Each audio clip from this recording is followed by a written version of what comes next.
Hello, my name is Tim Gui. I'm a certified Lean Six Sigma Sensei, and I will be the instructor for the Six Sigma Black Belt certification course. We'll first start off with an overview of the course, then we'll get into the material itself, which for the first module is organizational-wide planning and deployment.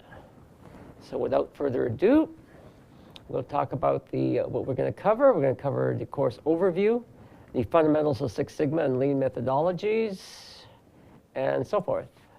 But first of all, the course is is basically what is a Six Sigma black belt. That's what you want to certify for.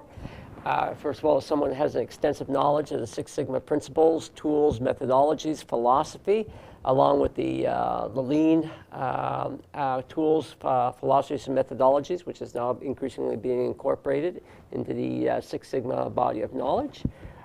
They are a team leader. That is the big difference between being a green belt and a black belt. Now you will be leading teams. You'll be your full-time effort. This is what you will be doing. And of course, you've had to pass the ASQ black belt exam. Now, the exam, the fee, of course, is $459 or $309 if you belong to the ASQ. You apply through the website as you did for your green belt exam. It's based on the new ASQ black belt body of knowledge. And there is the link to that. Of course, bring plenty of number 2 pencils. It's 150 questions with 4 hours to complete. So that's a fairly grueling pace. So you have to really know your material. The pass is 80%. It's an open book, so the focus is on understanding the concepts since you have access to the formulas. You will be allowed to bring in some cheat sheets as well as a scientific calculator. And the cheat sheets will be reviewed by the proctor. If the proctor approves it, you're good. They can reject it. So the key is to make sure it's just covering stuff that's allowed. What they do not allow is questions and answers. So you cannot say, for example, take the sample questions you get as part of this course and run those off and bring those in. No, but however, you can put all your formulas on these sheets, key definitions and whatnot. You can have an index page that will index to the various pages in the books you're bringing in. And of course, some of the books you can bring in, of course, is the one published by the ASQ itself on their certified black belt book, as well as the one from the Quality Council of Indiana. We'll discuss those resources towards the end of the course, and of course, there are other resources out there. So you can use handheld calculators without an alphabetic keyboard. And the memory must be cleared. So you cannot bring in your cell phone, for example. If I came in with this, nope, they would take that away from me and I couldn't use it. So a standard scientific calculator is all you need, and they will check to see, make sure you haven't sort of pre-programmed this stuff.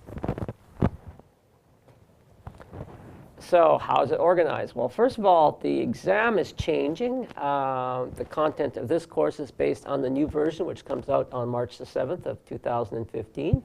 It covers organizational-wide planning and deployment, 12 questions, organizational process management and measures, 10 questions, team management, 18 questions, Six Sigma define phase, 20 questions, the measure phase, 25 questions, analyze phase, 22 questions, improve, 21 questions, control, 15 questions, and it'll finish off with the design for Six Sigma framework and methodologies, which there'll be 7 questions on that. So it covers the full body of knowledge. As I said before, it's an open book exam, so simple memorization of definitions and formulas will not get you a pass.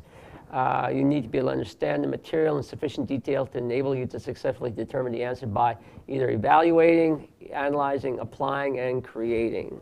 So sometimes it'll give you a little question. You have to sort of look at the situation and say, okay, well, what principles are at play here, and be able to answer that.